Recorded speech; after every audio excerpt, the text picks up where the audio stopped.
This is part 2 of the Cedar Falls case. If you haven't seen part 1, go back now, because what happens next will only make sense once you've seen how this story began. The psychological impact on David during this period can only be speculated about, as he refused all requests for interviews and avoided any public statements about the case. However, court documents from a 2019 DUI arrest provide some insight into his mental state. Police reports from the arrest noted that David was highly agitated and paranoid, claiming that he was being followed and that people were trying to frame him for crimes he didn't commit. During processing at the Cedar Falls Police Department, David reportedly asked officers if they were still looking for those bodies and made cryptic references to secrets buried too deep to ever find. The arresting officer, Sergeant Michael Thompson, the same Officer Thompson who had responded to the original missing persons call in 2012, noted David's behavior in his report. Subject appeared intoxicated, but also exhibited signs of mental distress. Made several references to the Mitchell case without prompting. When asked directly about his family's disappearance, subject became silent and requested an attorney. However, his demeanor suggested someone carrying a heavy psychological burden. David pleaded guilty to the DUI charge and was sentenced to probation, community service, and mandatory alcohol counseling. The counseling sessions, conducted by licensed therapist Dr. Robert Harrison, were confidential. But Dr. Harrison later testified that David exhibited classic symptoms of someone harboring guilty knowledge about a serious crime. While I cannot reveal specifics due to patient confidentiality, Dr. Harrison explained during David's eventual trial, I can say that the defendant displayed behavioral patterns consistent with suppressed guilt and traumatic memories. He was haunted by something, and it was affecting every aspect of his psychological well-being. As 2020 arrived, the Mitchell case was approaching its 8th anniversary with no resolution in sight. David Mitchell remained free, living quietly in his apartment and working his night security job. The investigation files filled multiple boxes in the Pennsylvania State Police Evidence Storage Facility. The community of Cedar Falls had learned to live with the uncertainty and trauma of an unsolved family annihilation. But beneath the surface, the case was building toward its final act. Technology was improving, forensic techniques were advancing, and most importantly, David Mitchell was slowly cracking under the psychological pressure of living with his terrible secret. The discovery that would finally bring justice to Jennifer, Ashley, Tyler, and Madison Mitchell was still 2 years away. But the groundwork for their justice was being laid through the persistent efforts of investigators who refused to give up and a community that refused to forget. October 2022 marked the 10th anniversary of the Mitchell family disappearance, and Cedar Falls residents had largely resigned themselves to the possibility that they might never know what truly happened to Jennifer, Ashley, Tyler, and Madison. The annual memorial service at Heritage Park attracted fewer attendees than in previous years, and media coverage of the anniversary was minimal compared to the intensive attention the case had received in its early years.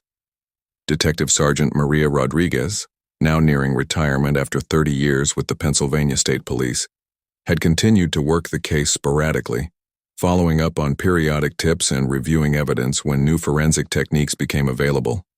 She maintained a detailed case board in her office, with photographs of the missing family members, timeline charts, and evidence summaries that she updated whenever new information emerged.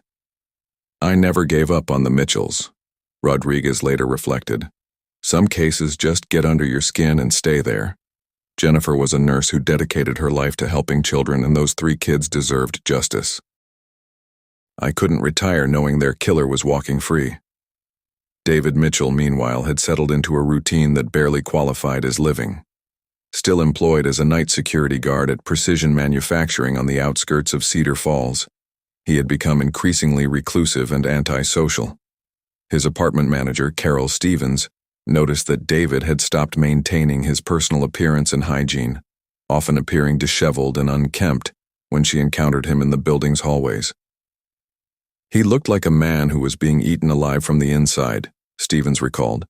His hair was always greasy, his clothes were wrinkled and stained, and he had this hollow look in his eyes like he wasn't really there anymore. David's drinking had escalated significantly since his 2019 DUI arrest, despite court-mandated alcohol counseling. Neighbors reported finding empty liquor bottles in the apartment complex's dumpster and noted that David often appeared intoxicated when leaving for or returning from work. Plant supervisor Robert Martinez had begun documenting David's performance issues, preparing to terminate his employment due to repeated instances of falling asleep on duty, arriving late, and failing to complete required security checks. "We were looking for a reason to get rid of him," Martinez admitted. The other employees were uncomfortable working with him. There were rumors about his past, and honestly, he gave everyone the creeps. He would just sit in the security office staring at the monitors, but you got the feeling he wasn't really seeing anything. Unknown to anyone in Cedar Falls, the break in the Mitchell case would come not from advanced forensic techniques or new witness testimony, but from an elderly hunter's dog with an exceptional nose for buried remains. Jerry Hoffman, 72, had been hunting white-tailed deer in the forests of south-central Pennsylvania for over 50 years. His son, Mark, 45, had joined him for the annual November hunting trip since he was 12 years old, making their father-son hunting expedition a cherished family tradition that spanned 3 decades. Their hunting companion was Rex, Mark's 4-year-old German Shepherd, who had been trained specifically for tracking wounded deer. Rex was known throughout their hunting circle for his exceptional ability to follow blood trails and locate downed animals that might otherwise be lost in the dense forest undergrowth. On the morning of November 18, 2022, the Hoffman party was hunting in a remote section of Michaud State Forest known as Dead Man's Hollow, approximately 35 miles southeast of Cedar Falls. The area was accessible only by an old logging road that connected to Route 34, making it a popular destination for hunters seeking solitude and minimal competition from other hunting parties. The weather conditions were perfect for hunting: temperature in the low 40s, overcast sky, and a light breeze that would carry human scent away from deer trails. Jerry and Mark had positioned themselves at opposite ends of a small clearing, hoping to catch deer moving between feeding and bedding areas during the morning transition period. Around 9:30 a.m., Rex began exhibiting unusual behavior that immediately caught Mark's attention. Instead of following deer scent trails or responding to his handler's commands, the dog became fixated on a large oak tree at the edge of the clearing. Rex started acting like I'd never seen before, Mark later told investigators. He wasn't following a deer trail or tracking fresh scent. He was focused on one specific spot under that oak tree, whining and pawing at the ground like there was something down there he needed to find. The area where Rex was digging appeared unremarkable: forest floor covered with fallen leaves, small shrubs, and the typical undergrowth found throughout Michaud State Forest. But as Mark approached to call his dog away, he noticed subtle signs that the ground had been disturbed sometime in the past. The soil composition was different in a roughly rectangular pattern, approximately 8 feet by 4 feet. While the rest of the forest floor showed the natural layering of decomposed leaves and organic matter that accumulates over years, this particular area had soil that appeared to have been excavated and refilled. "At first I thought maybe it was an old camping site or fire pit," Mark explained. But Rex was going crazy, digging frantically and whining like he'd found something important. That's when I saw pieces of blue plastic in the soil he'd scratched up. The plastic fragments were clearly artificial, manufactured material that had no natural explanation for being buried in the forest. Mark called his father over, and together they examined what Rex had uncovered. "My first thought was that someone had buried garbage or construction debris," Jerry recalled. "But Rex is trained to track organic material, blood, and tissue.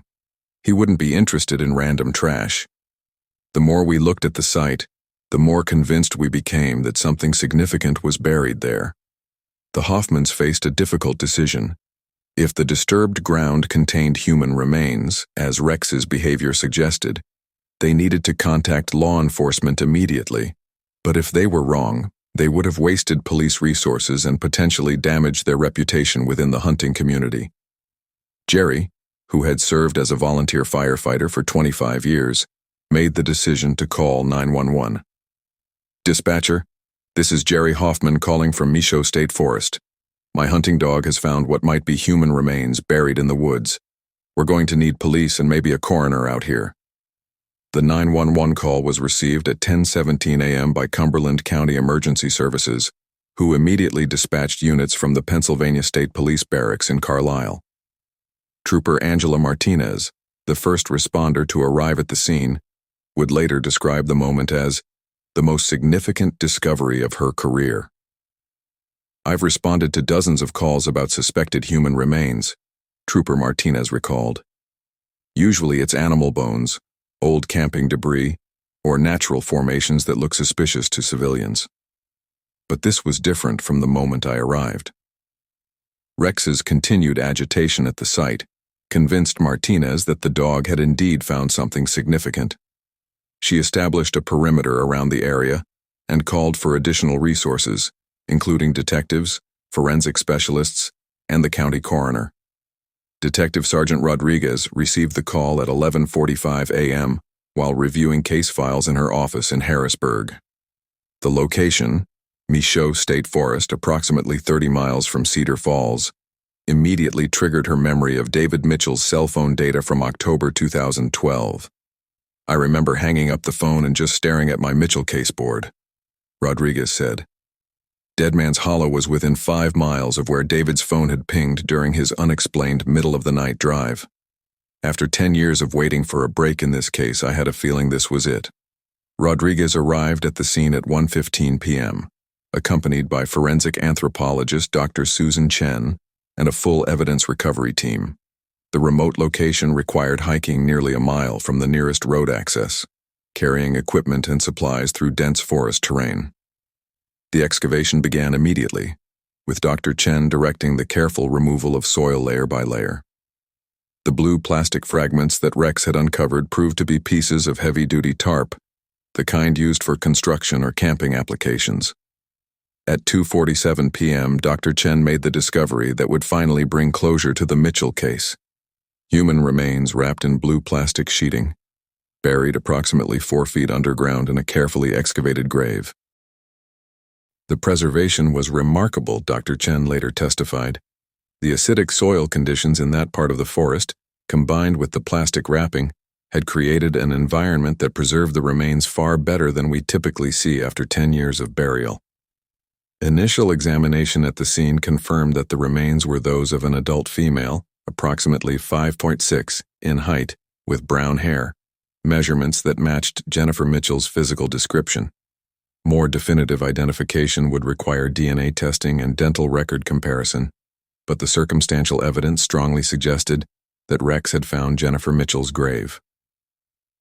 The excavation continued throughout the afternoon and into the evening, illuminated by portable floodlights brought by the evidence recovery team. At 6:23 p.m., searchers made an even more heartbreaking discovery: a second grave site located approximately 20 feet from the first, containing the remains of 3 children buried together. "Finding the children's grave was the most difficult moment of my career," Dr. Chen recalled. "As a forensic anthropologist, you learn to maintain professional detachment, but seeing those 3 small bodies laid carefully together, it was clear that someone had taken time to position them side by side, almost like they were sleeping." The children's remains were also remarkably well preserved, wrapped in plastic sheeting identical to that used for Jennifer's burial. Preliminary examination confirmed 3 individuals of different sizes, consistent with the ages and physical development of Ashley, Tyler, and Madison Mitchell at the time of their disappearance. Evidence collection at the burial site continued for 3 days, with forensic specialists documenting every detail of the grave construction, soil composition, and associated physical evidence. The most significant discovery came on the 3rd day, when investigators found a plastic bag buried with the children's remains. Inside the bag was a handwritten note on lined paper, protected from decomposition by the plastic wrapping. The note, written in black ink with careful penmanship, would provide the confession that investigators had been seeking for over a decade. "I'm sorry it had to end this way. The deaths were too much. I couldn't let them find out who I really was. Jennifer was going to leave me and take the kids. She was going to tell everyone about the gambling and the money I took from work, I couldn't face the shame. At least now they'll be together forever. I hope someday people will understand I had no choice. DM. The confession note, combined with the discovery of the bodies in the exact location where David Mitchell's cell phone had placed him on the night of October 14, 2012, provided the final piece of evidence needed to close the case. Forensic analysis would later confirm that the handwriting matched David's known writing samples, and the paper was consistent with legal pads found in his former office at Keystone Insurance. Additional evidence found at the burial site included remnants of the camping shovel David had purchased at the Sunoco station, its metal blade corroded but still identifiable. Soil analysis confirmed that the graves had been excavated during the dry period in early October 2012, exactly matching the time frame when David's phone records showed him making multiple unexplained trips to the area. Most chillingly, investigators discovered that David had prepared both graves in advance, digging them weeks before he murdered his family. The precision and depth of the excavations suggested careful planning and multiple visits to the site, contradicting any possibility that the murders had been committed in a moment of passion. News of the discovery spread rapidly through Cedar Falls and the surrounding region. Local television stations interrupted regular programming to report the breakthrough. But David Mitchell had carried the weight of his crimes for over a decade, and the discovery of the bodies had apparently broken his psychological defenses. Against his attorney's advice, he waived his right to remain silent and agreed to be questioned. The interrogation, conducted by Rodriguez and FBI behavioral analyst Dr. Sarah Williams, lasted 8 hours and resulted in a full confession that provided details about the murders that had never been revealed publicly. "I never meant for it to happen the way it did," David began, his voice flat and emotionless. "But once it started, I couldn't stop. I couldn't let them destroy everything I'd worked for." According to David's confession, the murders occurred on the evening of October 14, 2012, after Jennifer confronted him about credit card statements she had discovered hidden in his car. The statements revealed the full extent of his gambling losses and the secret debt that was threatening to bankrupt their family. "She found the Caesars Atlantic City statements," David explained. "She saw the charges, the cash advances, all of it. She started adding up the numbers and realized how much money I'd lost. She went crazy, screaming about how I'd betrayed her, how I'd stolen from our children's future." The confrontation escalated when Jennifer threatened to leave David and take the children with her.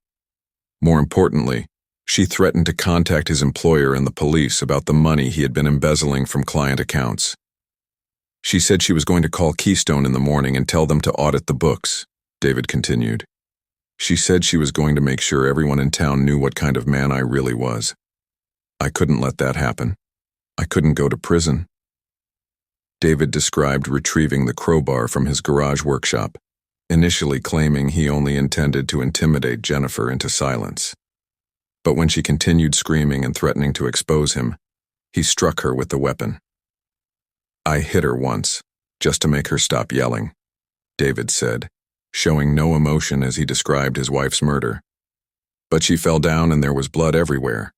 She was making these horrible noises, so I hit her again to make it stop."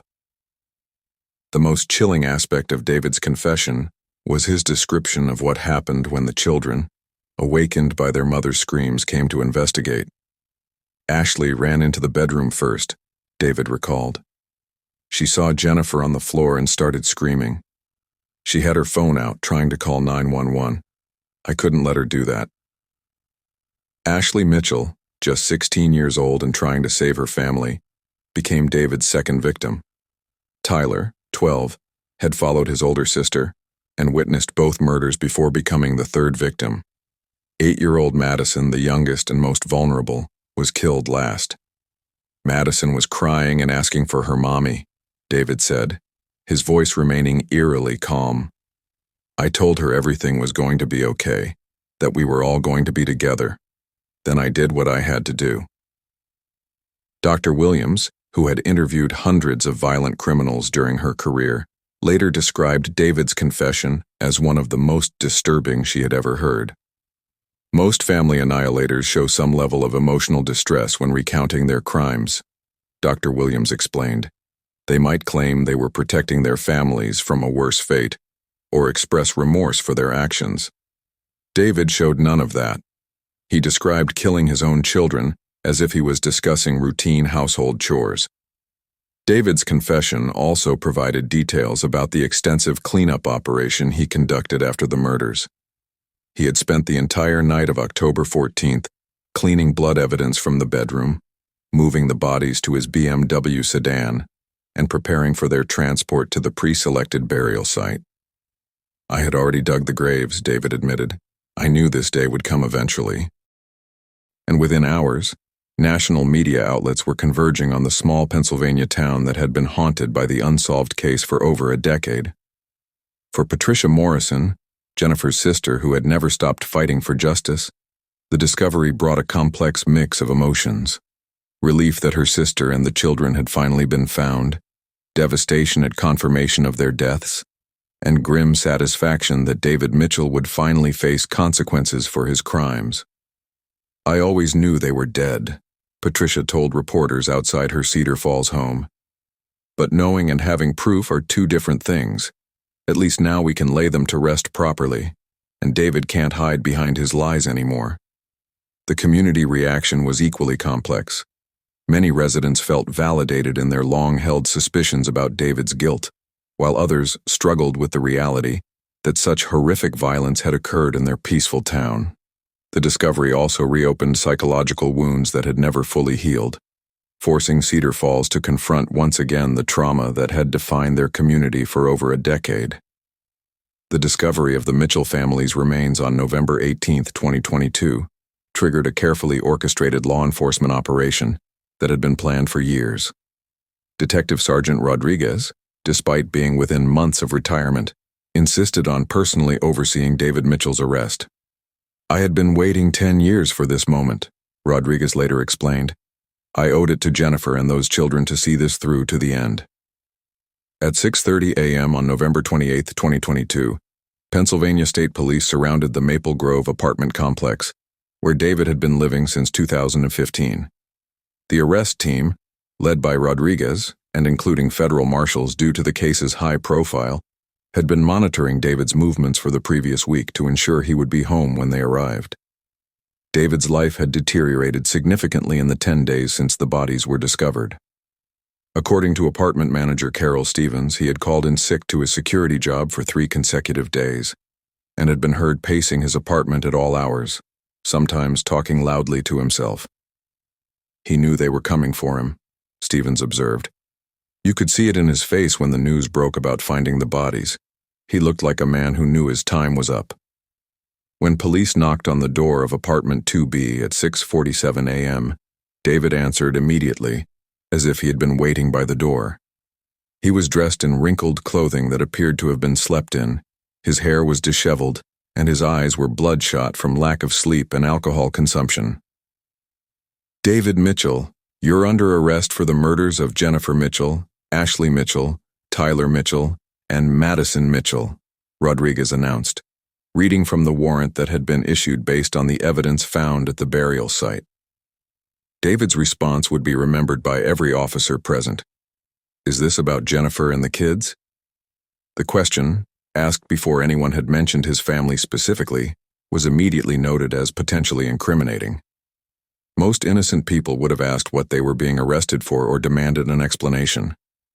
David's immediate reference to his deceased family suggested knowledge of their fate. The arrest proceeded without incident. David offered no resistance, made no attempt to flee, and appeared almost relieved to be taken into custody. As Rodriguez placed handcuffs on his wrists, David reportedly said, "I've been waiting for this for 10 years. David was transported to the Pennsylvania State Police Barracks in Harrisburg, where he was processed and placed in an interrogation room. Before questioning could begin, his attorney, Michael Brennan, arrived and advised David to remain silent until they could discuss strategy. "I knew Jennifer would find out about the money, and I knew I would have to do something about it." The premeditation revealed by this statement was crucial for prosecutors, as it proved the murders were planned rather than committed in a moment of passion. Pennsylvania law provided for more severe penalties when murder was committed with advance planning. David described loading his family's bodies into his car around 2 a.m. and driving to Deadman's Hollow, where he buried them in the graves he had prepared weeks earlier. He had brought plastic sheeting, duct tape, and cleaning supplies, indicating the level of planning involved in the cover-up. "I arranged them carefully," David said. "Jennifer in her own grave and the kids together so they wouldn't be alone. I wanted them to be peaceful." This statement would later be contradicted by forensic evidence, which showed that the bodies had been dumped into the graves without the care David claimed to have taken. The peaceful arrangement he described appeared to be a psychological defense mechanism rather than an accurate account of his actions. After burying his family, David returned home and completed the staging of their disappearance. He removed personal items that they would have taken if leaving voluntarily, cleaned the house obsessively to remove any remaining blood evidence, and prepared the story he would tell when their absence was discovered. "I thought if I made it look like they had left on their own, maybe people would assume they'd gone to Jennifer's sister's house or something," David explained. "I never expected it to become such a big investigation." David's confession also revealed what happened to Buddy, the family's golden retriever, whose disappearance had puzzled investigators. David had taken the dog to an animal shelter in Harrisburg on October 15th, using a false name and claiming he could no longer care for the pet due to family circumstances. "I couldn't kill the dog," David said, showing more emotion about the pet than he had about his family. "Buddy never did anything wrong. I figured someone would adopt him and give him a good home." The confession concluded with David's admission that he had been psychologically tormented by his crimes for the entire 10-year period since committing them. "I haven't had a full night's sleep since October 2012, he said. "Every time I close my eyes, I see their faces. Jennifer asking me why, Ashley trying to protect Tyler and Madison, the kids calling for their mother. I started drinking to make it stop, but it never stopped." When asked if he felt remorse for his actions, David's response chilled everyone present. "I'm sorry I got caught. I'm sorry I have to face the consequences. But I'm not sorry I did what I had to do to protect myself. They would have destroyed me if I had let them live." The confession was videotaped and transcribed, providing prosecutors with the strongest possible evidence for securing murder convictions. David's attorney, Michael Brennan, later said that the confession made mounting any meaningful defense virtually impossible. "David essentially convicted himself," Brennan observed. "The physical evidence was overwhelming and his detailed confession removed any doubt about his guilt. My job became damage control, trying to spare him the death penalty rather than prove his innocence." News of David's confession spread rapidly through Cedar Falls and beyond. For many residents who had suspected his guilt for over a decade, the confession provided validation, but little satisfaction. The brutal details of how Jennifer and the children had died were more horrific than most had imagined. Patricia Morrison, speaking for Jennifer's family, expressed mixed emotions about the confession. "We always knew David was responsible, but hearing the details of how he killed them was almost unbearable. Jennifer spent her whole life caring for children, and her own husband murdered her for money. Those children trusted him completely, and he betrayed that trust in the worst possible way." The confession also prompted soul-searching within the Cedar Falls community about warning signs that might have been missed. Several neighbors and friends admitted they had noticed changes in David's behavior during the months before the murders, but had not recognized them as indicators of potential violence. Dr. Robert Chen, a forensic psychologist who analyzed David's confession, identified several red flags that might have predicted his violent behavior. David showed classic signs of narcissistic personality disorder combined with gambling addiction and financial desperation, Dr. Chen explained. The combination created a perfect storm for family violence. When his carefully constructed facade was threatened, he chose murder rather than face the consequences of his deception. As news of the confession dominated headlines across Pennsylvania and beyond, attention turned to the legal proceedings that would finally bring justice for Jennifer, Ashley, Tyler, and Madison Mitchell. After more than 10 years of investigation, the case was ready for its day in court. The trial of David Mitchell began on June 5, 2023, in the Dauphin County Courthouse in Harrisburg, Pennsylvania. The case had been moved from Cumberland County due to extensive pretrial publicity.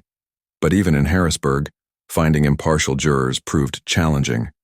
The Mitchell case had become one of the most notorious family annihilation cases in Pennsylvania history, and few residents were unfamiliar with the basic facts.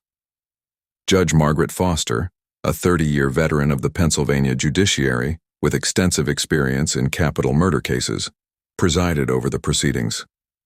Judge Foster's reputation for maintaining strict courtroom discipline and ensuring fair trials made her an ideal choice for such a high-profile case. The prosecution team was led by District Attorney Patricia Walsh, who had followed the Mitchell case since its inception and had been waiting over a decade for the opportunity to present it to a jury. Walsh was assisted by Assistant District Attorneys Michael Rodriguez, no relation to Detective Sergeant Rodriguez, and Sarah Thompson, both specialists in homicide prosecution. David Mitchell's defense team faced an almost impossible task. His detailed confession had eliminated most potential defense strategies, leaving his attorneys with limited options for protecting their client from the death penalty.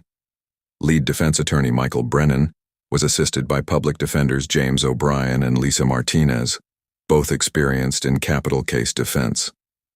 The jury selection process took 3 weeks, as attorneys questioned hundreds of potential jurors about their knowledge of the case, their attitudes toward the death penalty, and their ability to remain impartial despite the horrific nature of the crimes. The final jury consisted of 7 women and 5 men, ranging in age from 28 to 67, with occupations including teachers, healthcare workers, retirees, and business professionals. District Attorney Walsh's opening statement laid out the prosecution's case in stark, unemotional terms. Ladies and gentlemen of the jury, this is a case about the ultimate betrayal. David Mitchell was a husband and father who was trusted completely by his wife and children. They had no reason to fear him, no reason to suspect that the man they loved was capable of unspeakable violence. But when David's lies and deception were about to be exposed when he faced the consequences of his gambling addiction and financial crimes, he made a choice. Rather than face responsibility for his actions, he chose to murder the 4 people who loved him most in the world. Walsh methodically presented the physical evidence: the blood spatter in the master bedroom, the DNA evidence on the murder weapon, the carefully prepared burial site, and the handwritten confession found with the bodies. She walked the jury through David's financial crimes, his gambling addiction, and the mounting pressures that led to the murders. The evidence will show that David Mitchell planned these murders, Walsh continued. He dug the graves weeks in advance. He researched methods for cleaning blood evidence. He prepared for this day when his house of cards would collapse, and when it did, he chose murder over accountability. Defense attorney Michael Brennan faced the unenviable task of presenting a defense for a client who had confessed to killing his entire family. His opening statement focused on mental health issues and the psychological pressures that had driven David to commit the murders. David Mitchell is not a monster, Brennan told the jury. He is a man who made terrible mistakes and found himself trapped in an impossible situation. The gambling addiction that consumed his life is a recognized mental health disorder. The financial pressures he faced would have broken any man. What happened on October 14, 2012, was a tragedy born of desperation and mental illness, not premeditated evil. Brennan's strategy was to humanize David Mitchell and present his crimes as the result of mental illness rather than calculated malice. The defense hoped to avoid the death penalty by convincing jurors that David's actions, while inexcusable, were not the product of a cold, calculating mind. The prosecution's case took 2 weeks to present and included testimony from over 40 witnesses. Detective Sergeant Rodriguez, now retired but recalled specifically for the trial, provided a comprehensive overview of the investigation and the evidence that led to David's arrest. Dr. Susan Chen, the forensic anthropologist who had examined the remains, testified about the condition of the bodies and the cause of death. Her testimony, accompanied by crime scene photographs and medical evidence, was so graphic that several jurors appeared visibly disturbed and one had to leave the courtroom. Perhaps the most powerful prosecution witness was Patricia Morrison, Jennifer's sister, who provided victim impact testimony that brought many courtroom observers to tears. David didn't just murder 4 people that night, Patricia testified. He murdered Jennifer's dreams of watching her children grow up and graduate and get married. He murdered Ashley's dreams of becoming a veterinarian and helping animals. He murdered Tyler's dreams of playing college baseball. He murdered Madison's dreams of becoming a teacher and helping other children learn. Patricia's testimony continued for over an hour as she described the impact of the murders on the extended family, the community of Cedar Falls, and the countless people whose lives had been touched by Jennifer's work as a pediatric nurse.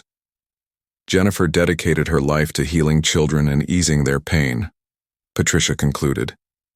David took that away from the world when he killed her. The children she might have helped, the families she might have comforted, the difference she might have made, all of that died with her in that bedroom. The prosecution also presented extensive evidence of David's financial crimes and gambling addiction, showing the jury the secret credit card statements, casino surveillance footage, and embezzlement documentation that had motivated the murders. Financial expert Margaret Thompson testified about the scope of David's deception. David Mitchell had constructed an elaborate facade of financial stability while actually being on the verge of complete ruin. He had stolen from his clients, maxed out numerous credit cards, and gambled away his family's enti. When Jennifer discovered the truth, she wasn't just threatening to leave him. She was threatening to expose crimes that would have sent him to prison for decades. The defense case lasted only 3 days, as Brennan had limited evidence to present. The centerpiece of the defense was testimony from Dr. Lisa Hoffman, a psychiatrist who specialized in gambling addiction and its psychological effects.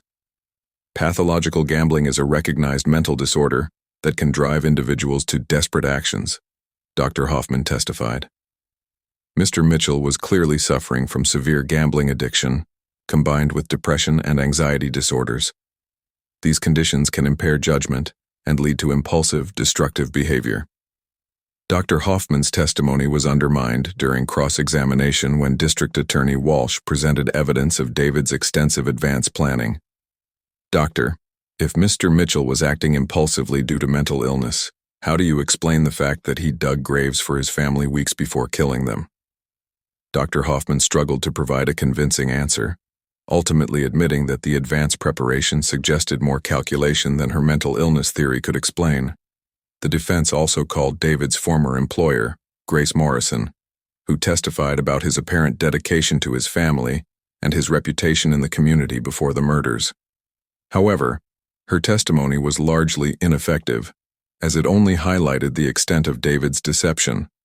David Mitchell himself did not testify, following his attorney's advice that his confession had already provided more than enough evidence of his guilt. His presence in the courtroom was notable mainly for his apparent lack of emotion, as witness after witness described the impact of his crimes. David sat through the entire trial showing no remorse, no grief, no recognition of the magnitude of what he had done, observed court reporter Jennifer Walsh. Even when they played the recording of his confession describing how he killed his own children, his expression never changed. The prosecution's closing argument, delivered by District Attorney Walsh, lasted nearly 3 hours and systematically dismantled any remaining doubt about David's guilt. The defense wants you to believe that David Mitchell was a victim of mental illness who acted impulsively in a moment of desperation. But the evidence tells a different story. This was a man who planned his family's murders weeks in advance. He researched cleanup methods, purchased burial tools, and dug graves in a remote forest. When the moment came, he methodically killed his wife and then his 3 children, one by one, to cover up his crimes. Walsh concluded with a passionate appeal for justice. Jennifer, Ashley, Tyler, and Madison Mitchell have been waiting 11 years for justice.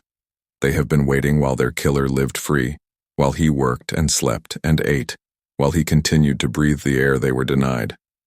They have been waiting in those lonely graves in Deadman's Hollow for someone to speak for them. to hold their murderer accountable, to say that their lives mattered. Defense attorney Brennan's closing argument focused on sparing David from the death penalty, rather than arguing for innocence.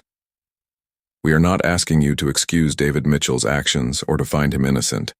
His guilt is clear, and he will spend the rest of his life in prison. We are asking you to consider that even the worst among us deserves mercy. David Mitchell was a man overwhelmed by circumstances he created but could not control. His crimes were terrible, but they were born of desperation and mental illness, not evil. The jury deliberated for less than 6 hours before returning their verdict. On June 28, 2023, David Mitchell was found guilty on all charges: 4 counts of first-degree murder, 4 counts of criminal conspiracy, evidence tampering, insurance fraud, and embezzlement. The swift verdict reflected the overwhelming strength of the prosecution's case and the impact of David's detailed confession. Several jurors later stated that the physical evidence alone would have been sufficient for conviction, but David's admission of guilt made their decision straightforward. The penalty phase of the trial began the following week, as the same jury that had convicted David was asked to decide whether he should receive the death penalty or life imprisonment without parole. Pennsylvania had placed a moratorium on executions, but the death penalty remained legally available for the most heinous crimes. The prosecution argued that David's case met all the criteria for capital punishment: multiple murders, the killing of children, and extensive premeditation. District Attorney Walsh presented aggravating factors that supported the death penalty.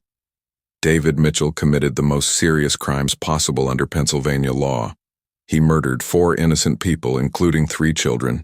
He planned these murders in advance and carried them out without mercy or remorse. Even now, sitting in this courtroom, he has shown no genuine grief for his victims or recognition of the magnitude of his crimes. The defense presented mitigating factors in hope of avoiding execution. David Mitchell will never be free again, Brennan argued. He will spend every remaining day of his life in a prison cell cut off from society, facing the consequences of his actions.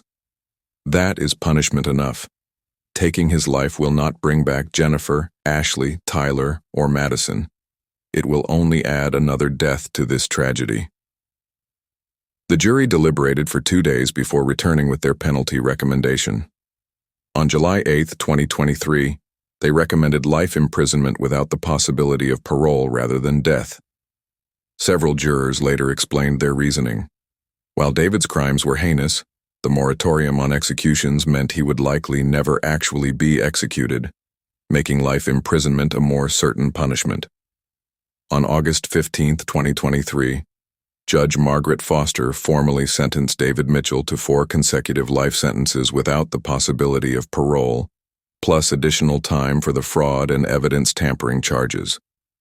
David Mitchell has forfeited his right to freedom, his right to family, and his right to participate in society, Judge Foster stated during sentencing. He will spend every remaining day of his life in prison, which is far more mercy than he showed his own wife and children. Judge Foster also addressed the impact of the crimes on the community. The Mitchell murders wounded not just the immediate family but the entire community of Cedar Falls. They shattered the trust and sense of safety that binds communities together. While we cannot undo the harm that has been done, we can ensure that the person responsible never has the opportunity to harm anyone else. David Mitchell, now 53, was immediately transferred to the State Correctional Institution at Greene, a maximum security prison where he was placed in protective custody due to the nature of his crimes and threats from other inmates. As David was led from the courtroom in shackles, he showed no emotion and made no statement. His attorneys indicated that he had no plans to appeal his conviction, apparently resigned to spending the rest of his life in prison. The conclusion of the trial brought mixed emotions to the Cedar Falls community. While justice had finally been served, the wounds opened by the murders would never fully heal. The conviction and sentencing of David Mitchell marked the end of an 11-year nightmare for Cedar Falls, but the community's healing process was far from complete. The trial had reopened psychological wounds that many residents thought had begun to heal, forcing them to relive the trauma of 2012 through detailed testimony and evidence presentation. Patricia Morrison, who had dedicated over a decade to seeking justice for her sister and nieces and nephew, struggled with conflicting emotions following David's sentencing. While gratified that he would spend the rest of his life in prison, she found little satisfaction in the outcome. Justice has been done, but it doesn't bring them back, Patricia reflected during a community gathering held 2 weeks after the trial concluded. Jennifer will never see her children graduate or get married. Ashley will never become the veterinarian she dreamed of being. Tyler will never play college baseball. Madison will never teach children like she wanted to. David took all of that away, and no prison sentence can give it back. The psychological impact on Cedar Falls extended far beyond the immediate family. Dr. Rachel Green, who had returned to provide counseling services during and after the trial, documented a significant increase in anxiety, depression, and PTSD symptoms among residents. The trial forced the entire community to confront the brutal details of what happened to the Mitchell family, Dr. Green explained. Many people had spent 11 years trying to move past the uncertainty and trauma of the disappearance. Having to face the reality of how Jennifer and the children died was re-traumatizing for many residents. The economic impact of the case also continued to reverberate through the community. Cedar Falls had struggled with declining property values and reduced business activity since 2012, as the unsolved case cast a shadow over the town's reputation.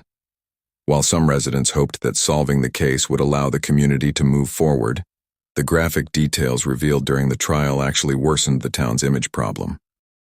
Tourism to the area, already limited, declined further as Cedar Falls became associated with family annihilation rather than small-town charm. Several businesses on Main Street closed during the months following the trial, unable to sustain operations in the economically depressed environment. The Mitchell house at 247 Elm Avenue, which had been renovated and sold to new owners in 2016, became a source of renewed controversy after the trial. The current residents, who had purchased the home without full knowledge of its history, found themselves living in what true crime enthusiasts called the murder house. Property manager Robert Chen, who oversaw rentals in the area, reported that the house's value had declined by nearly 40% since the trial, making it nearly impossible to sell at market rates. No matter how much you renovate a house, you can't change what happened there, Chen observed. Potential buyers either don't know the history and are horrified when they find out, or they know the history and want nothing to do with it. The only people interested in buying it are true crime tourists, and that's not the kind of attention the neighborhood needs. The disposal of the house became a community debate, with some residents advocating for its demolition to remove the physical reminder of the tragedy. Others argued that destroying the house would give David Mitchell even more power over their community and would not address the underlying trauma that residents continued to experience. The Cedar Falls Borough Council ultimately decided to purchase the property through eminent domain and convert it into a small memorial park dedicated to victims of domestic violence. The house was demolished in October 2023, exactly 11 years after the murders, and replaced with a peaceful garden featuring benches, walking paths, and a memorial plaque. The plaque, simple and dignified, reads, "In memory of Jennifer, Ashley, Tyler, and Madison Mitchell, and all victims of domestic violence. May their lives inspire us to recognize the warning signs and protect the innocent." The Memorial Park project was funded through a combination of borough funds, private donations, and grants from victim advocacy organizations. The project became a positive focus for community healing, allowing residents to channel their grief into something constructive rather than dwelling on the horror of the crimes. St. Matthew's Lutheran Church, where the Mitchell family had been active members, underwent its own healing process following the trial. Pastor William Schmidt, who had struggled with David's presence in the congregation for years before his arrest, organized a series of grief counseling sessions and memorial services to help congregation members process their emotions. "We had to find a way to separate our memories of David the neighbor and David the murderer," Pastor Schmidt explained. Many of our congregation members had considered David a friend, had trusted him with their children, had worked alongside him in church activities. Learning the truth about what he was capable of challenged their faith and their ability to trust others. The church established a memorial fund in honor of Jennifer and the children, providing scholarships for nursing students and support for families affected by domestic violence. The fund raised over $100,000 in its first year, demonstrating the community's desire to create something positive from the tragedy. Cedar Falls General Hospital, where Jennifer had worked for 12 years, also created lasting memorials to honor her service and dedication. The pediatric wing was renamed the Jennifer Mitchell Pediatric Care Center, and an annual scholarship was established for nursing students specializing in pediatric care. Dr. Patricia Reynolds, who had been Jennifer's supervisor and had advocated for justice throughout the 11-year investigation, spoke at the dedication ceremony. Jennifer embodied everything that is good about nursing. She cared for her patients not just as medical cases, but as individual children who needed comfort, compassion, and healing. Her legacy lives on in every nurse who chooses to put patient care above personal convenience, who stays late to comfort a frightened child, who treats every patient with dignity and respect. The hospital also implemented new training programs for recognizing signs of domestic violence and financial abuse among employees, hoping to prevent future tragedies by identifying warning signs earlier. Cedar Falls Elementary School, where Madison had been a third-grade student, and Cedar Falls High School, where Ashley and Tyler had been students, both established anti-bullying and mental health programs in the children's memory. The programs focus on creating supportive environments where students feel safe reporting concerns about their home lives or the behavior of adults in their lives. School counselor Margaret Thompson, who had worked with all 3 Mitchell children, became an advocate for expanded mental health services in schools. Children often know when something is wrong at home, but they don't know how to ask for help or who to trust with their fears. If we can create environments where children feel safe talking about their concerns, we might be able to identify families in crisis before tragedy strikes. The broader law enforcement community also learned important lessons from the Mitchell case.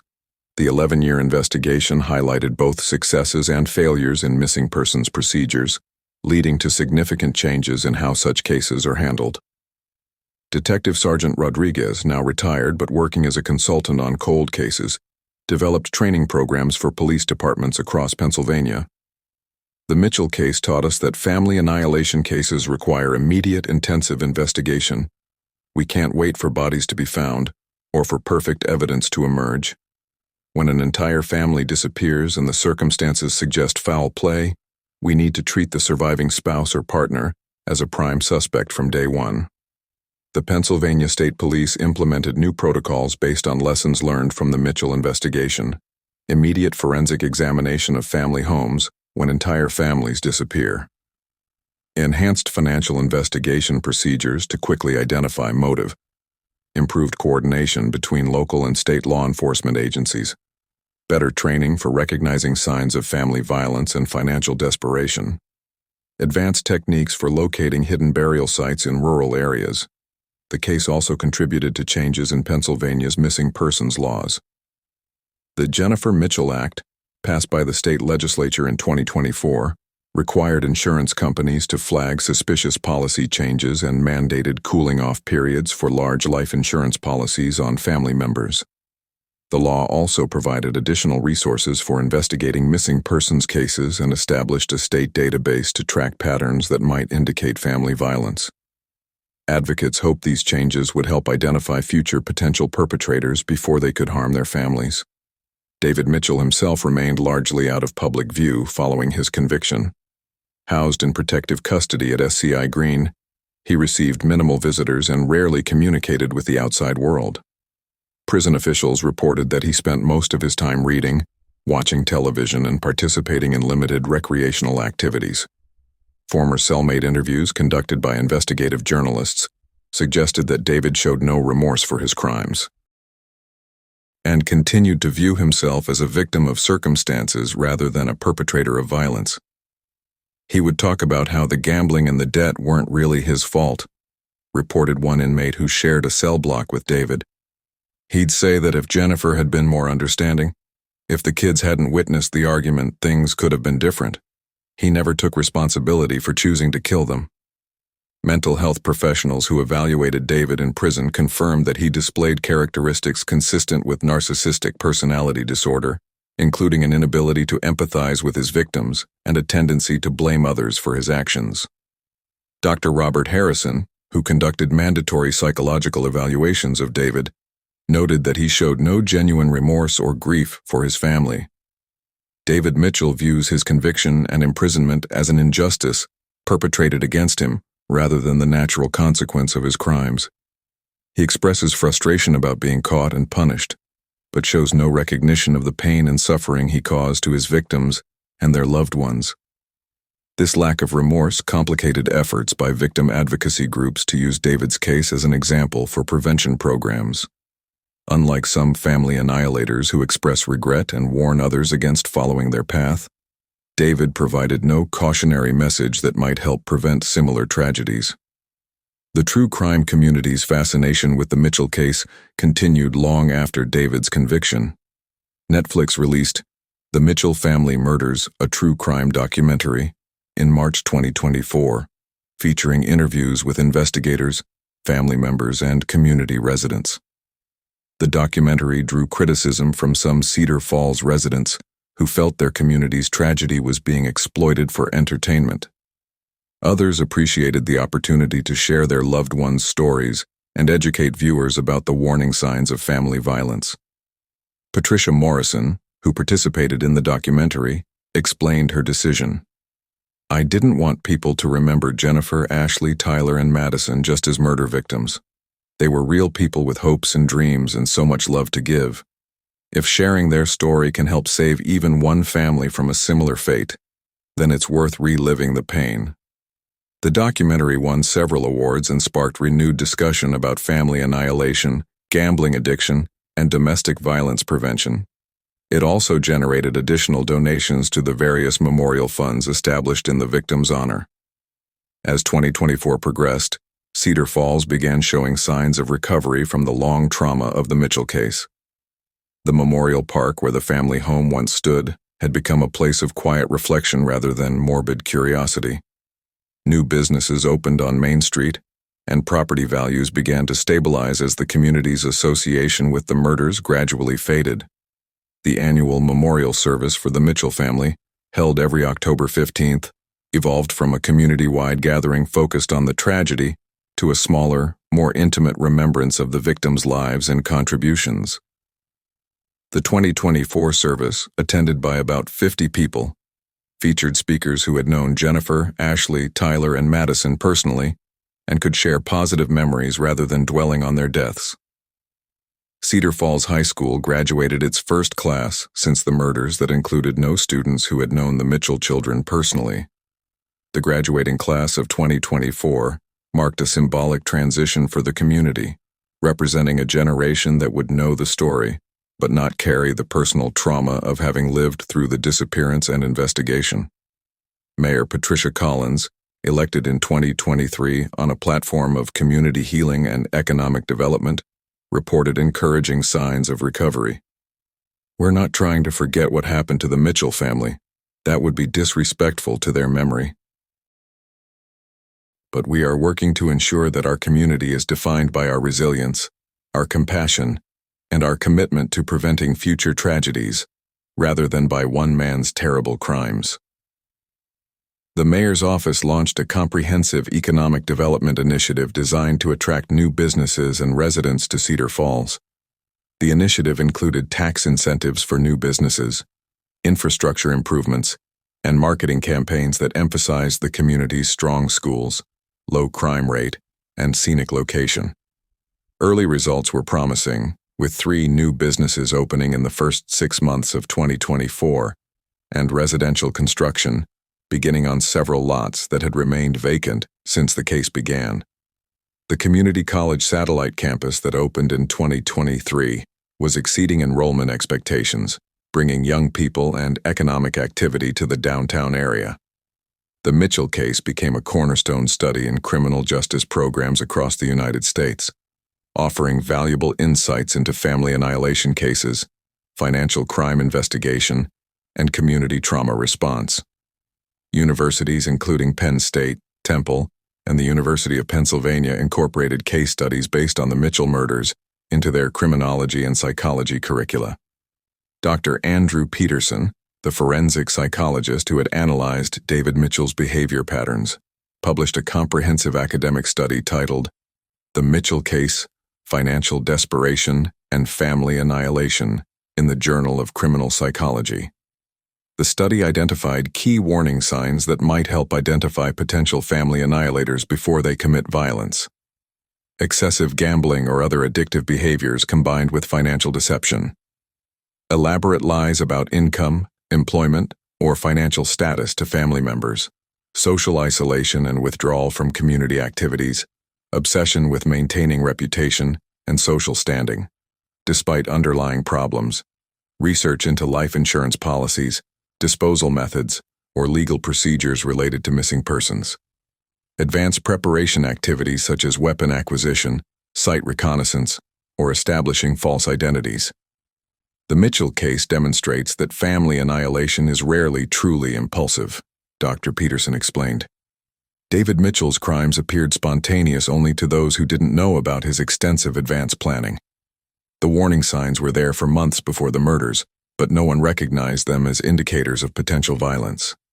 The study led to the development of risk assessment tools used by social workers, financial counselors, and law enforcement officers to identify families that might be at risk for domestic violence escalation.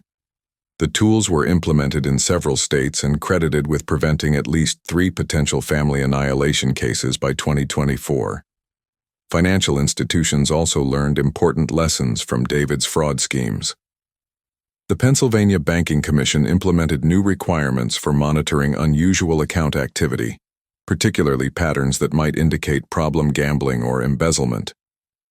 David Mitchell's financial crimes followed classic patterns that we now train our employees to recognize, explained banking security specialist Margaret Adams.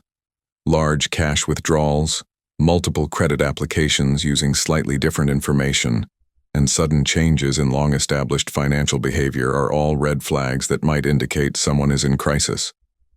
The life insurance industry made similar changes, implementing waiting periods and additional scrutiny for large policy increases, particularly those involving spouses or children.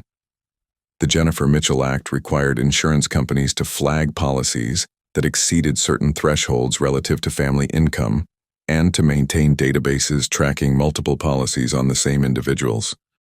These changes faced some industry resistance due to their potential impact on legitimate sales, but consumer advocacy groups argued that preventing insurance fraud and potential murders justified the additional restrictions.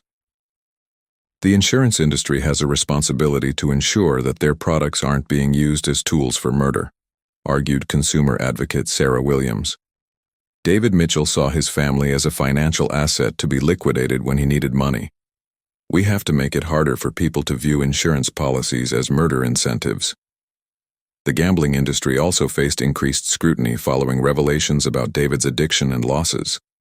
Pennsylvania implemented stronger responsible gambling measures, including mandatory intervention programs for players who exceeded certain loss thresholds and better coordination between casinos to track problem gamblers across multiple venues. Atlantic City casinos, where David had lost over $180,000, established new protocols for identifying and assisting problem gamblers.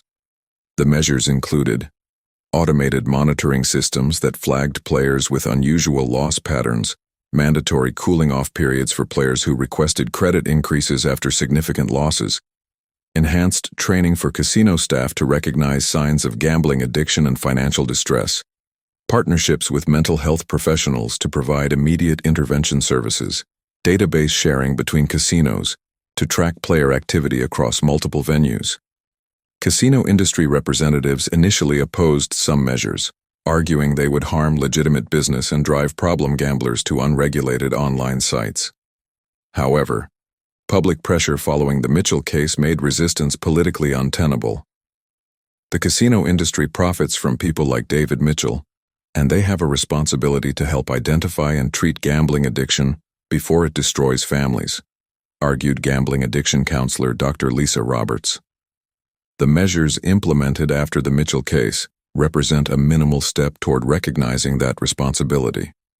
The online gambling sector proved more difficult to regulate, as many of the sites David had used were based offshore and outside U.S. jurisdiction. However, the case contributed to broader efforts to restrict online gambling and improve international cooperation in combating gambling-related crimes. Law enforcement agencies also incorporated lessons from the Mitchell investigation into their training programs. The FBI's Behavioral Analysis Unit used the case as a teaching tool for local police departments, helping them recognize patterns that might indicate family violence risk. The Mitchell case shows how different types of crime can intersect to create dangerous situations, explained FBI behavioral analyst Dr. Sarah Martinez. David's gambling addiction led to financial crimes, which created desperation that escalated to family violence. Officers need to understand these connections to identify families at risk. The training programs emphasized the importance of immediate, intensive investigation when families disappear, particularly when financial motives might be involved. The 11-year delay in finding the Mitchell family's bodies was attributed partly to insufficient resources devoted to the initial investigation.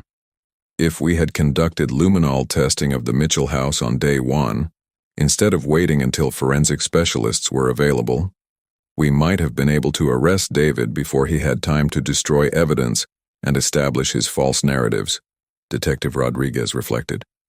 Small police departments need access to forensic resources immediately when serious crimes are suspected.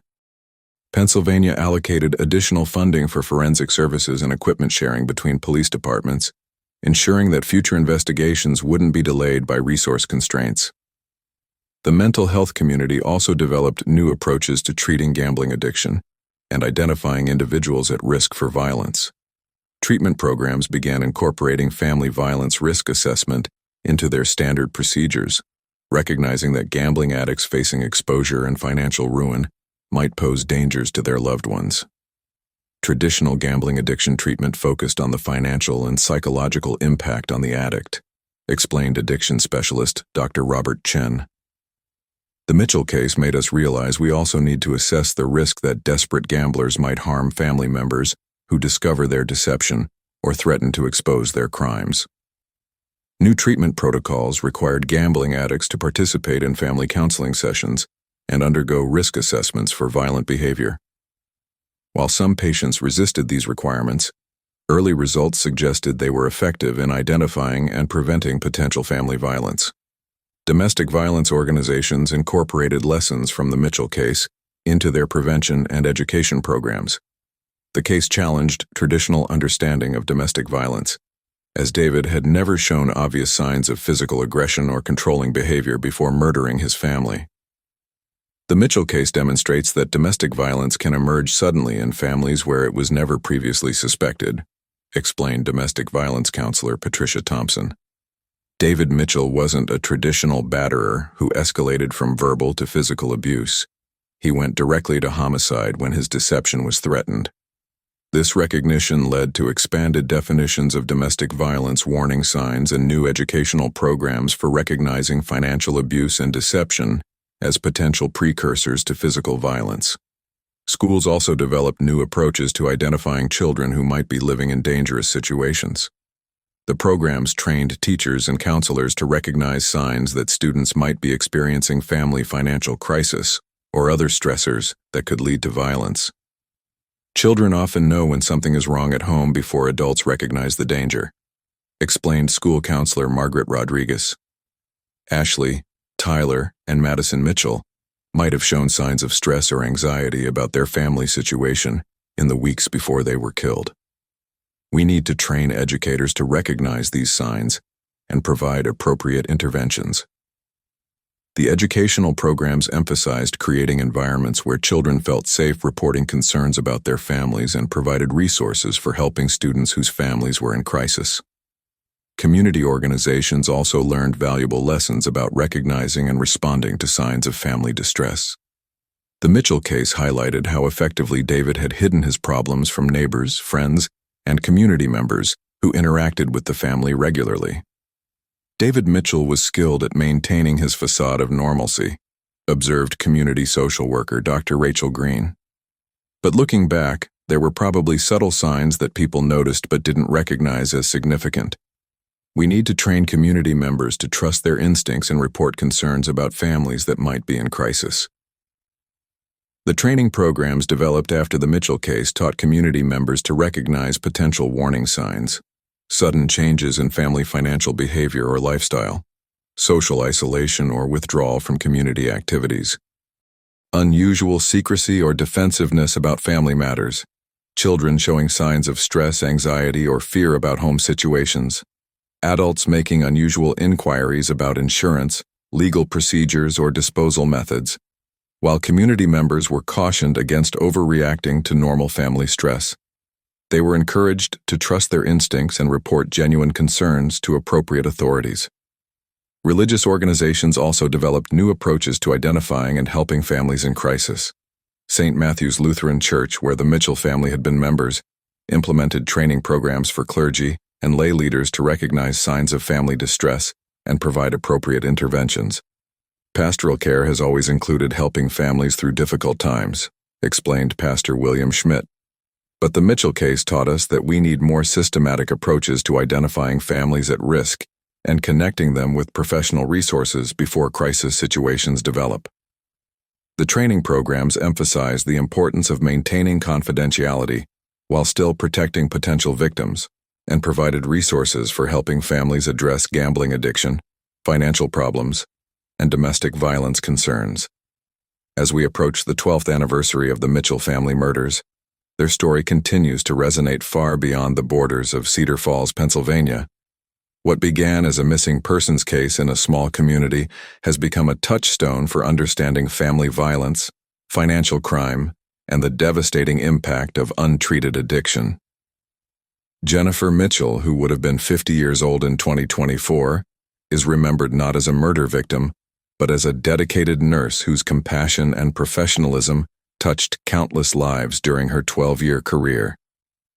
The pediatric care center named in her honor continues to serve sick children throughout central Pennsylvania, embodying her commitment to healing and comfort. Ashley Mitchell, had she lived, would have graduated from college in 2022 and might have achieved her dream of becoming a veterinarian. The scholarship fund established in her memory has helped 6 young women pursue veterinary education, carrying forward her love of animals and desire to help those who cannot speak for themselves. Tyler Mitchell would have been 22 in 2024, perhaps playing college baseball or beginning a career in athletics or education. The Youth Baseball League, named in his honor, has provided recreational opportunities for hundreds of children in the Cedar Falls area, reflecting his love of the game and his natural leadership abilities. Madison Mitchell, the youngest victim, would have been 18 in 2024, possibly starting college or beginning her teaching career. The elementary school reading program established in her memory has helped struggling students improve their literacy skills, honoring her dream of helping children learn and grow. Their father and killer, David Mitchell, continues to serve his life sentences at SCI Green, isolated from the community he betrayed and the family he destroyed. Prison officials report that he has shown no interest in rehabilitation programs or victim impact initiatives, remaining focused solely on his own comfort and routine. Recent psychiatric evaluations continue to show no evidence of genuine remorse or recognition of the impact of his crimes. David's inability to accept responsibility for his actions or express grief for his victims serves as a stark reminder that some individuals are simply incapable of the empathy and moral development necessary for rehabilitation. The community of Cedar Falls has demonstrated remarkable resilience in recovering from the trauma of the Mitchell murders. While the scars remain, the town has transformed its experience of victimization into a commitment to prevention and education that benefits communities far beyond Pennsylvania. The annual Mitchell Family Memorial Lecture, established at Cedar Falls Community College, brings experts in domestic violence, addiction treatment, and criminal justice to speak about preventing family violence and supporting survivors. The lectures are live-streamed to audiences around the world, extending the educational impact of the family's tragic story. The memorial park that replaced the Mitchell family home has become a place of reflection and renewal rather than morbid curiosity. Visitors often comment on the peaceful atmosphere and the positive message of healing and prevention, rather than dwelling on the violence that occurred there. Perhaps most importantly, the Mitchell case has contributed to meaningful changes in law enforcement procedures, mental health treatment, financial industry regulation, and community education that have prevented other families from suffering similar fates. While we cannot know with certainty how many lives have been saved by lessons learned from Jennifer, Ashley, Tyler, and Madison's deaths, their legacy lives on in every family that is protected by improved systems and increased awareness. The true measure of justice in the Mitchell case is not found in David's prison sentence, but in the positive changes that have emerged from the tragedy. Jennifer's dedication to healing others continues through the medical professionals inspired by her example. Ashley's love of animals lives on in the veterinarians educated through her memorial scholarship. Tyler's athletic spirit survives in the young athletes who play in leagues dedicated to his memory. Madison's dreams of teaching continue through the educational programs that bear her name. In the end, the Mitchell family murders remind us that evil can exist in the most ordinary places, hidden behind familiar faces and trusted relationships. But their story also demonstrates the power of communities to heal, learn, and create positive change from even the darkest tragedies. The residents of Cedar Falls, Pennsylvania, have shown that while we cannot always prevent evil from occurring, we can choose how we respond to it. By honoring the victims' memories, supporting the survivors, and working to prevent future tragedies, they have transformed their community's worst nightmare into a source of strength and hope. Jennifer, Ashley, Tyler, and Madison Mitchell rest in peace in Cedar Falls Cemetery, their graves marked by simple headstones that emphasize their lives rather than their deaths. Their story serves as both a warning and an inspiration, a reminder of the fragility of life and the importance of recognizing danger signs before it's too late, but also a testament to the resilience of the human spirit and the power of communities to heal and grow stronger after unthinkable tragedy. The Mitchell case will forever remain one of Pennsylvania's most shocking examples of family annihilation, but it has also become a powerful force for positive change. In remembering Jennifer, Ashley, Tyler, and Madison Mitchell, we honor not only their memory, but our collective responsibility to protect the innocent and create a safer world for all families. Their story continues to teach, to warn, and to inspire. In death, they have saved lives that might otherwise have been lost to similar violence. In that sense, their brief time on Earth continues to make a difference, touching lives and protecting families they never met, but whose safety was secured by lessons learned from their tragedy. The quiet streets of Cedar Falls have returned to normal, but the lesson of the Mitchell family will echo through the years.